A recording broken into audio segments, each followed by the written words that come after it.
Hello, guys. What's going on? Welcome back to another episode of A Drink with the Past. It is me, your boy, History Martin, here. I am here hosting this by myself, guys, and I am here to let you guys know that I am here in Japan, in the city of Kanazawa, where it all started, guys, where I first got close to Japanese culture in a more personal level, guys. So, for my drink for today, guys, I am having a Kirin beer. All right, a Kirin beer, one of the most popular beers here in Japan, guys. So, my talk for today, guys, is gonna be on Kanazawa, the true samurai town, or would it be Kyoto, as many Westerners would think? So join me, guys, as you take a drink with the past.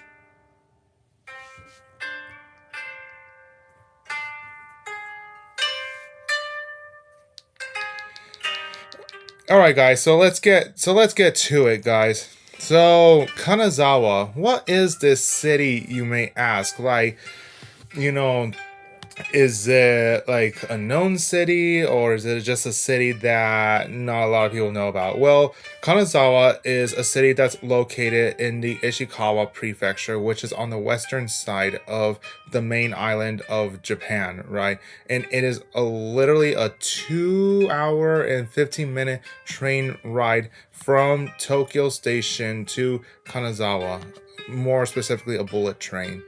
So, Kanazawa, what kind of a city is it? Well, Kanazawa was part of what was known as the Kaga domain, and it was the seat of power for the Maeda family. All right. Now, the Maeda family, which, the clan was founded, the first leader of the domain, Maeda Toishi, he basically built his power when he supported Tokugawa Ieyasu in his final power grab to unify all of Japan. All right, so the Maeda family became very wealthy because of their support for Ieyasu, but also because used they had a lot of gold leaf materials, right? So the Maeda family was known for their gold leaf and their preservation of the arts and culture, and they used their money and wealth to build the most luxurious palace in all of Japan. Okay, so the castle is unlike any other castle in Japan because, well, the other castles have the main keep, right? You have like the 5-story, 6-story like pagoda keep. Kanazawa Castle had its own main palace complex, right? So when you go through the gates, you have the large open space of the castle, and then the long L-shaped building, people would think, oh, that's the living space of the Maeda family. Where it's really not, guys. It's mainly just the armory of the castle, right? So that's where the samurais and the guards would stay, and that was where they would defend the castle, the main palace, right? It was through that L-shape building, right? The armory building, right? The main palace is not up because it got destroyed in a fire in the late 19th century, but the city is going to reconstruct the palace to how it looked like back before the fire started. It's gonna take some years, guys, but eventually it is going to become what it once was. All right, so that's the castle. All right, so so the next thing I wanted to tell you guys about was that there are certain places in Kanazawa where the old meets the new, right? So basically, that's what's good about Kanazawa. Kanazawa is basically a city where the present meets the past, right? Things are intertwined with each other, okay? And then let's see what else is there to know about it.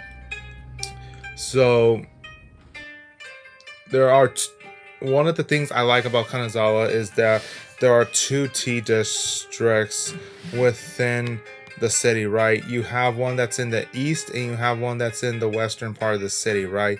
Now, the tea district guys are basically where people, or this was more like a hangout places in where people would have conversation, etc. And of course, you know, there are places, there are the tea houses where you have geisha shows, right? So you have your traditional geisha, and the district is known as the Higashi Shaya district, right? So that's the most known tea house that you would go to in Kanazawa. Well, it's an amazing place. You get to have the geisha experiences right there, and you actually get to dine like how a samurai would dine back then, which is pretty cool. I mean, I never done it before, but I'm gonna do a geisha show when I go to Kyoto. But other than that, guys, that's what the the Higashi Shaya district of Kanazawa is. It's basically where the geishas are. And funny story, my I went on a tour today. I had a guide, and she was telling me we kind of went through like a back way to get through to the district. And she mentioned to me that through the back way, what she believes is the reason why there's like a secret passageway right there, like a secret path next to a Buddhist temple, was so that way there were certain people that didn't want to be seen or didn't want to run into each other when they were gonna meet up with the geisha. So that was like how it was like back then. So back then, right? Yeah, people knew about geishas, right? Because technically, back in the Edo period, technically geishas were known as like prostitutes, right? They're not like how geishas are portrayed today, with as like them portraying the arts and keeping up with the culture, right? Back during the Edo period, it was like geishas would actually, yes, they would perform, but of course they were actually like in some ways like prostitutes. Um, so yeah, so there was like a secret passage that men would have to go through in order to know that they won't get caught by by someone that like they know or something like that, especially when it came to like married men. Right? So I thought that was pretty cool. Yeah, so and also like that is where one of the best sake stores is at. It was founded in 1625 and it's still in operation to this day. And of course, sake is one of the most well-known Japanese liquors to ever have, and it is especially good. It's kind of strong, but nevertheless it is a good liquor to have, guys. And basically, yeah. So what was I gonna say? Oh, so one of the other things that I liked well in Kanazawa is the ninja temple. All right, so there's this temple, guys, in Kanazawa that's known as a ninja temple. Where in actuality, it is a Buddhist temple, right? But the temple was specifically built for the family, the Maeda family, right? So inside the temple, it's like any other temple, right? Any other Buddhist temple that you go to. However, the thing about it is that there are traps, there are secret passageways, there are rooms that are like head level, so that way, so that way a person didn't have room to wield their sword, or aka their katana, which is the Japanese word for sword, their long sword. And basically you get this tour of the temple, right? And you're walking inside, right? The tour guide is mainly speaking to you in Japanese, right? But you know you get a tour around the entire temple. There are trapdoors everywhere, right? Especially in front of the Buddha statue. There's a thing on the floor where you would throw money. They throw money down there, right, as like an offering, right, for the prayers, right. But when an enemy went on top of it, the door opens and they fall into a pit right there, which is pretty insane. And then, of course, there's a level on the second floor where it's like a concealed door, like, so like those paper doors, right, that the Japanese have. So you have a concealed door. You can't see if you're in the main space of the temple. You can't see who's on the other side, but the person that's in there can see who's outside right there. So that's the insane part of that floor, right? And like I said, there's a room that's head level where an enemy can't wield their weapon inside. And then, of course, when you go inside the other way, you basically have doors. You have floors that you're able to disable the floor, right? The floorboards are secret. You can take them out. There's stairwells down there. And then there's crazy doors where one side opens, but then you close it, and then the other side opens. It makes you think like there's nothing right there, but in actuality there is something right there, guys. So that's what's the crazy part about this temple. It's a really cool temple, and I highly recommend you guys to see it. Right, so one of the last things I do want to mention to you guys about is basically the samurai houses. So they're right downhill. So the castle is like up on a hill, right? It's sort of like up on a hill, and then right down the hill, that's where all the houses are, right? That's where everyone else lives, right? So there's this district known as the Samurai District, right? And this district is full of old houses that the samurais lived in, right? And the thing about this is that you can actually determine which rank a samurai belonged to just by the roofs of their walls in their house. Pretty crazy, right? You know, but but it's smart. I want to say like it's smart. It's pretty like well known. So the one that have the ceramic tiles, is basically letting people know that this is of a high ranking samurai, all right? That they are well known, they are respected, and they're the highest ranking. And one of the examples of these people was the Nomura family, all right? The Nomura family were one of the top samurai families within Kanazawa. And so, you know, what do you mean by like the top, right? Like what makes them be popular, right?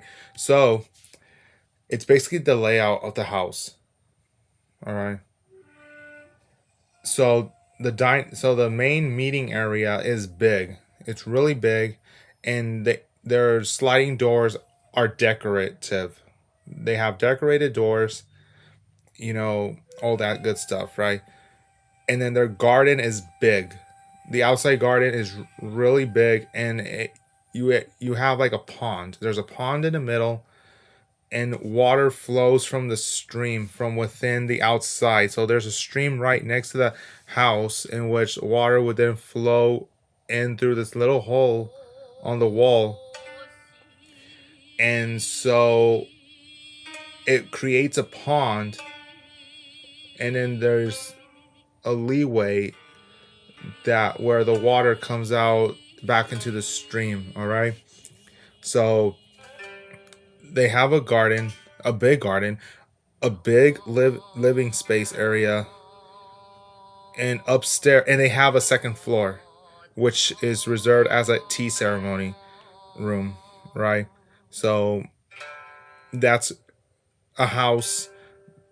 So that's basically a house of a well-known, a high-ranking samurai.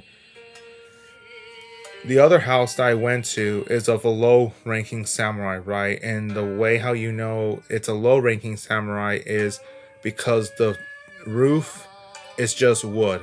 Like the tiles is just wood. It's just wooden tiles. That's it. Just wood. And that is the sign of a low-ranking samurai, right? Yes, even though they're samurai, they're low they're low ranking, all right? So their living space is small. um they have a small garden where they usually plant food, right? They plant their vegetables for food, etc., right? And of course it's like, you know, but they live comfortably. They lived an okay life, you can say, right? And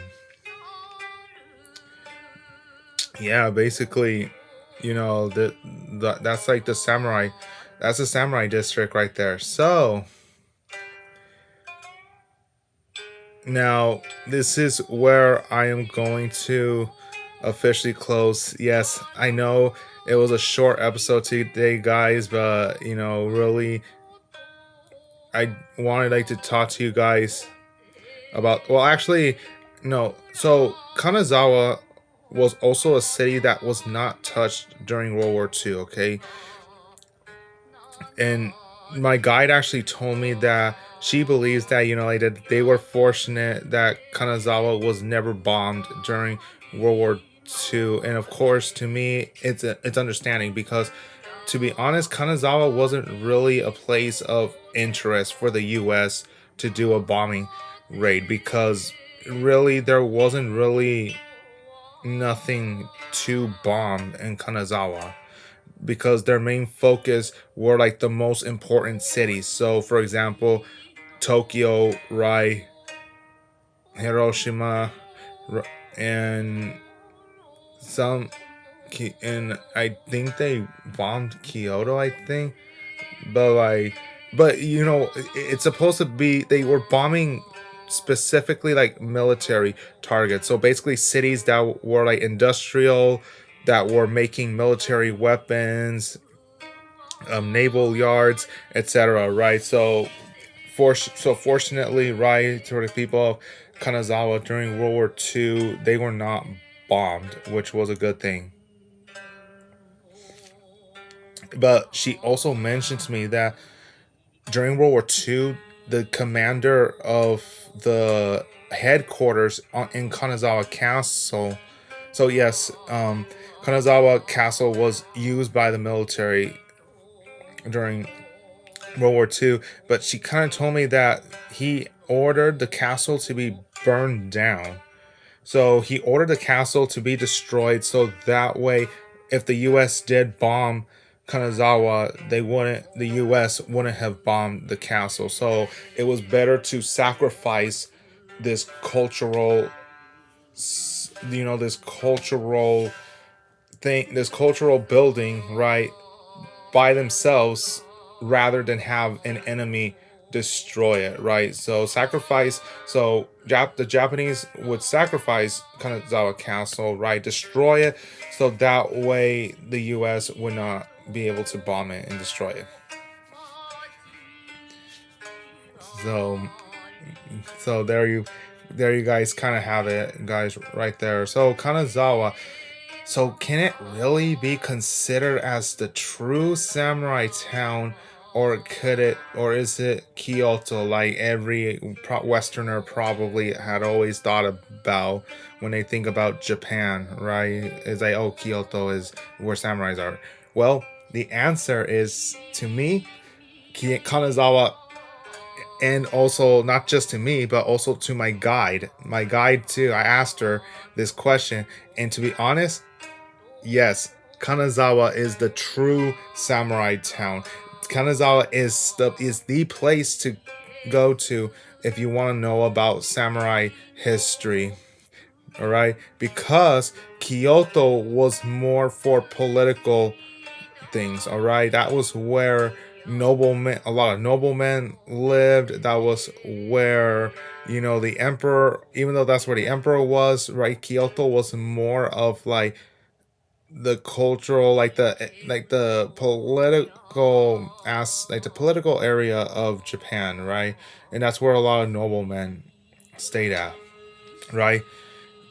But if you want real samurai history, if you want to know how a samurai lived, if you want to see authentic samurai weapons, armor, money, right? Then the best place to go to is here in Kanazawa, in Ishikawa Prefecture in Japan. And I would suggest the best time to visit Kanazawa is spring. All right. Spring is the best time to come to Kanazawa, right? Because the cherry blossoms are blooming, and oh my gosh.